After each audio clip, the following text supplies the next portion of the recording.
Sasa ni kupitisha hatua ya tatu ya crossing ya treni mbili. Crossing ya treni mbili za abiria zote. Maana tumeongea goods train na goods train, tukaongea goods train na passenger train. Sasa hivi tunaangalia sasa crossing ya treni mbili za abiria zote.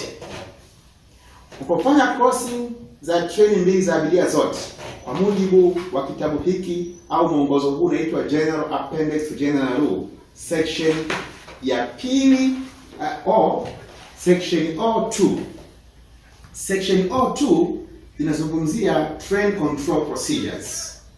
Kwa yule mtu ambaye anafanya kazi control office, anapanga crossing, anatoa maelekezo kwa station master wa station X kwamba kuna crossing, lazima ajue haya yote ni muhimu. Lakini pia yeye mwenyewe controller anapotaka kupanga crossing zake lazima aelewe mambo kadha wa kadha. Moja wapo kuhusu habari ya hizo treni mbili, kwamba kwa mujibu wa section hii nimekwambia section O2D inakwambia kwamba treni hizi zipangwe kwa kuangalia kipaumbele. Lazima atoe maelekezo ya mwenendo wa zile treni kwamba treni iliyokaribia kufika mwisho isipewe kipaumbele sana, kwa sababu tayari imeshafika mwisho. Tunaipa kipaumbele treni ambayo inaanza safari yake. Hawa bado wana safari ndefu. Kwa hiyo tutafanya arrangement ya crossing zile, ipi subiri wapi, lakini tupate hii crossing treni ya abiria inayoanza mwendo wake kutoka kwenye original station yake, itembee vizuri ifike kule ambako inakwenda. Hilo moja. Lakini la pili, ukiachilia mbali kipaumbele cha treni ipi inaanza safari yake ndio ipewe kipaumbele, pia controller lazima aangalie kwa makini sana treni ambayo ina connection na kwenye meli ama kwenye bahari au kwenye maziwa. Kwa maana kuna ship or water vehicle connection. Kuna issue za muhimu kujua kwamba abiria hawa wanakwenda kuconnect labda na meli ya MV Bukoba pale Mwanza. Lazima treni hii inayopanda up train ipe kipaumbele sana. Abiria hawa wanakwenda na connection ya meli ya kwenda Liemba labda pale Kigoma.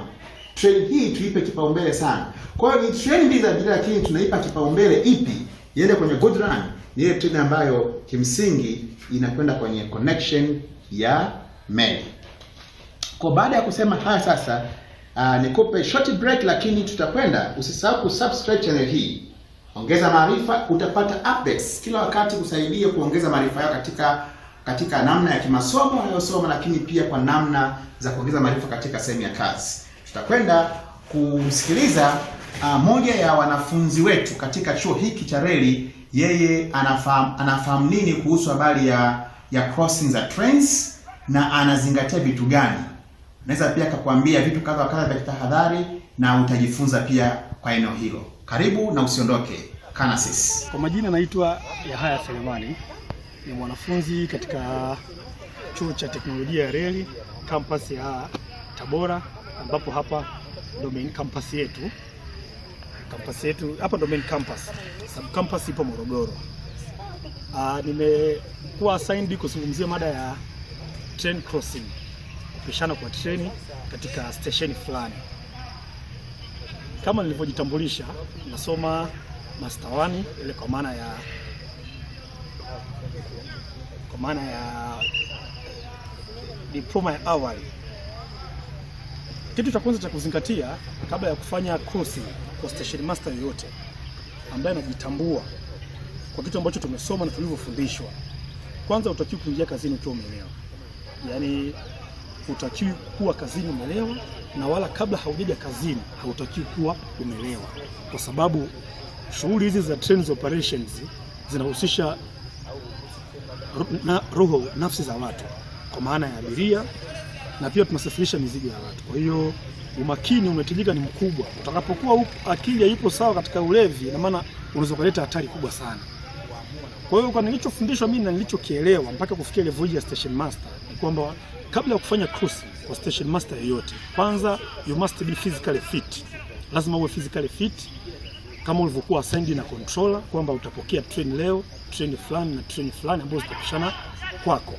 Kwa hiyo lazima ujiandae, uhakikishe points zote za station ambayo unafanya crossing ziko sahihi, na ujue units ya hizi treni mbili ambazo zinakuja kupishana. Ni treni ipi ambayo ina units nyingi kuliko treni nyingine, na ujue aina ya treni unayokuja kupishanisha ndani ya station yako. Either ni treni ya abiria inapishana na treni ya mizigo, au treni ya mzigo inapishana na treni ya mizigo, au ni treni ya abiria inapishana na treni ya abiria, ili uweze kujiandaa katika kuzipishanisha. Sasa tuanze na hizi treni ambazo zinatofautiana urefu. Nikisema units namaanisha urefu, wale watu wa reli wananielewa.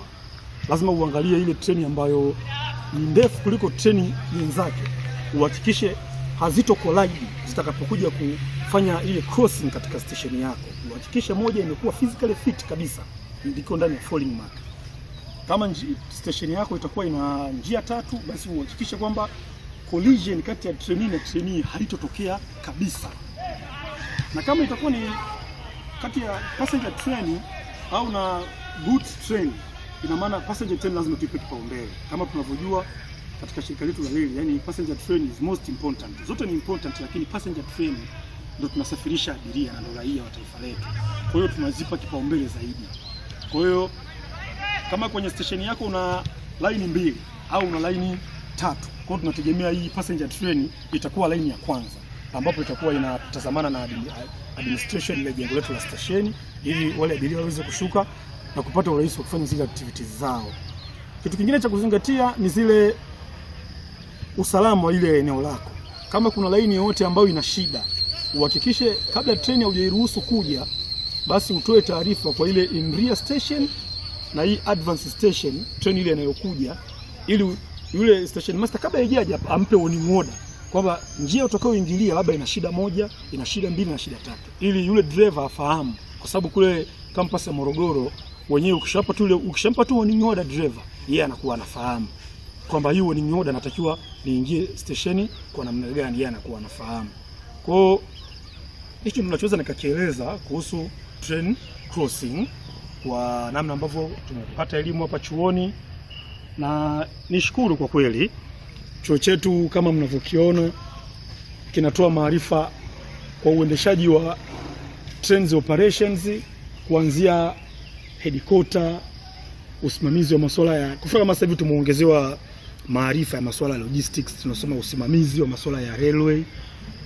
Kwa hiyo hicho ndio ninachoweza nikakizungumza kuhusu crossing. Nashukuru sana kwa nafasi ambayo nimepata, na ninawakaribisha chuo cha reli Tabora ili tuweze kupata maarifa kwa manufaa ya taifa letu. Asante sana.